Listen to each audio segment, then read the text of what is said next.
ممکنه که این خانم رو بشناسین یا دیده باشینش تو اکسپلورتون.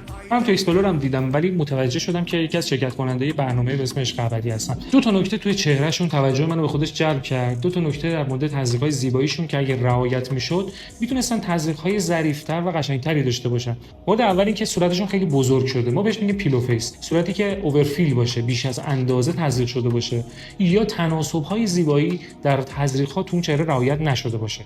همونطور که می‌بینید زاویه فکشون بیرونتر از گونه‌ها قرار گرفته که این تناسب مردانه است و صورت خانم‌ها رو خیلی زمخت و بزرگ میکنه و اصلا تغییر زیبایی توی چهره نیست. در آینده میتونه باعث افتادگی‌هایی توی صورت بشه که به نظر من اگه اینو رعایت می‌کرد، اگه زاویه فک داخل‌تر از گونه باشه، خیلی زیباتر می‌شد. مورد بعدی چانه است که از خط فکی جدا شده.